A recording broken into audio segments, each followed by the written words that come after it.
world, but it is a nice world today, and I appreciate very much a transition that's so smooth. It'll be as smooth as it can get, and I very much appreciate that, Jim. You're welcome. Thank you all.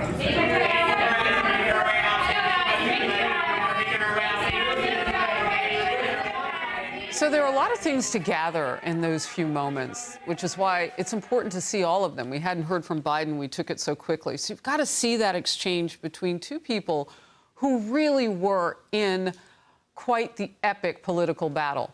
Not just 4 years ago in 2020, but fast forward up until June 27th and that debate that basically destroyed Joe Biden's opportunity to stay atop the ticket for the Democratic Party.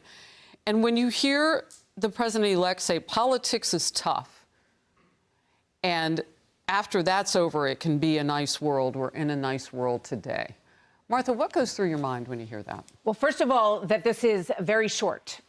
Right? They brought in former President Trump. It appears to me that the White House wanted this to be as tight a moment as humanly possible. Why do you think that is? Well, gracious invitation, obviously, from Joe Biden. Joe Biden is a career, lifelong politician. These two men could not be more different. Donald Trump has spent his entire life in business, and then he became president and learned the ropes. Joe Biden has been in Washington since he was 28 years old. So these two men, while they are in the same ballpark of age, they are light years apart in so many ways. But I think they wanted this to be tight, Harris. I don't think they wanted to give the incoming president the opportunity to sort of take this moment over. But it was a cordial moment between these two men, and this is what I think America wants to see. I thought, for me, the most sort of poignant moment was when Biden looked at Trump and said, "Welcome back." Yeah. Bill. It's quite a moment. I agree with you, Martha. I wrote that down as well. By the way, that fire behind them is ripping. And I don't know. I don't know if the meeting they're about to have will be as warm as that fire between the two men, but we'll find out momentarily. When he met with Barack Obama, the meeting went 90 minutes. Who's to say how long this goes? I thought what Jake Sullivan said on CBS on Sunday was kind of interesting. He said, we want to know what his ideas are. I don't think Donald Trump is the kind of guy who wants to show his hand. He's got fires that he wants to put out all over the world. Literal ones. Yeah, and some of these cabinet positions, not necessarily cabinet, but the people on his team, I think are very interesting. You know, Fox Digital reported 2 hours ago, they broke the news that there will be a Ukraine envoy to try and settle that matter. And that's going to be massively complicated, by the way. Do you think that came up or will come up as these two men talk? I imagine it will. I mean, that would be my guess. But again, I don't think Trump's the kind of guy that wants to show his hand on this. Now, I think with regard to President Biden, he wants Trump to know what they're doing now. And there's a great piece in the Wall Street Journal this morning. It lays out how complicated this is to peel away the different factions, whether it's Putin, whether it's Iran, whether it's the North Koreans with upwards of 10 to 15,000 troops ready to join that battle.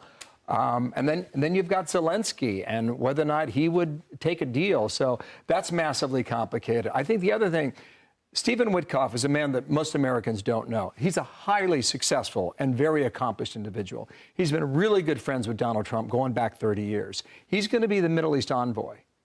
There is a possibility, you know, as you know, this peace deal that was moving forward between the Saudis and the Israelis that was blown up on October 7th after Hamas, you know, broke through the fence and went into Israel. That has a chance of coming back. And that has a chance of coming back on track. And if it does, that entire region has the potential to change. So that's so interesting because we have seen reports recently of Jared Kushner coming back into the picture a little bit. And of course, the Abraham Accords were so monumental. It's one of the few areas that Biden didn't touch, actually, in terms of Trump policy.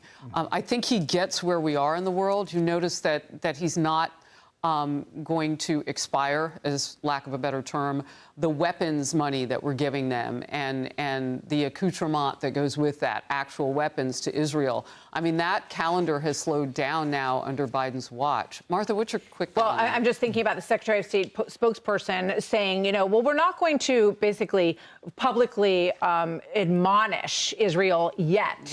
Right? We're not going to cut off the weapons supply yet. We're watching what happens. We're watching whether whether or not enough aid flows into Gaza. The tone has shifted dramatically with the people who have been appointed. You see, Mike Huckabee will be the ambassador to Israel. This is a team that is very Israel strength focused. We know that Netanyahu and Trump have had at least 3 conversations. This tone has completely changed. My guess, former President Trump loves to interact with people. He loves to talk to people. I think this meeting will be beefy in that response.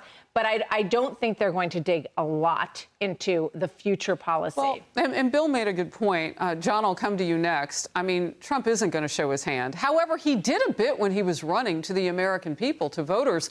And it may be part and parcel for the support that he got from the Jewish community. You cannot ignore the pickup of Jewish voters in this country, given all of the anti-Semitic behaviors, riots, protests, death threats, actual violence. I mean, it has been quite the last 6 months to a year. So it makes sense for him to make that public during the campaign, what he would do. He was going to reach out, talk with leaders before he became the president in January. Just your thoughts and reporting on that. I know you were in Israel not too long ago. Yeah, and I think that the appointment of Mike Huckabee, or at least the nomination of Mike Huckabee to be the U.S. ambassador to Israel, is a brilliant move on the president's part. Huckabee, very dedicated to Israel. Israel loves Huckabee, and I think that will facilitate a very constructive dialogue between the United States and Israel. Don't forget, as you pointed out, the president vowed that he would end the Ukraine war before he took office. So we'll see what he does on that front. We'll see what his conversations with Vladimir Putin might lead to. This idea of maybe ending the war in the Middle East in a fairly short time period, I think, is one that will go over well. A friend of mine lives in Beirut. She told me that all the women in Lebanon are crushing over the choice of Pete Hegseth for defense secretary. Pete, of course, is a very good-looking fella, and they like his military record, but they also think that he will be part of this idea of peace through strength. Let me come back also to the point that I was making earlier, that Harold also alluded to, about the effectiveness of a Trump second term. Don't forget, literally, from the moment he took office on January 20th, 2017, he was under siege. He was under siege from Democrats. He was under siege from the media. At every turn, the wolves were at the door. Over the past 4 years, and I never meant to say that he was not working, because he was working every day. He was just out of office. But over the last 4 years, he's really come to realize and identify where the traps are, where the pitfalls are in the presidency, and how to avoid them. And I think just by virtue of the cabinet picks that we have seen so far, Trump learned a lot from his first administration, and I think that he won't be as under siege as he would have been. Well, we shall see. I mean, Judge Juan Merchan may have something to say about that. I mean, we thought we were going to get a decision this week in the case that has a sentencing date for November 26th. Now, that date moves off the calendar, and we're waiting for November 19th to see if that conviction will stay, and there will be sentencing with that. I mean, we're still watching lawfare against this president-elect. It's an interesting spot to be in. Hey everyone, I'm Emily Campagno. Catch me and my co-hosts Harris Faulkner and Kaylee McEnany on Outnumbered every weekday at 12 p.m. Eastern, or set your DVR. Also, don't forget to subscribe to the Fox News YouTube page for daily highlights.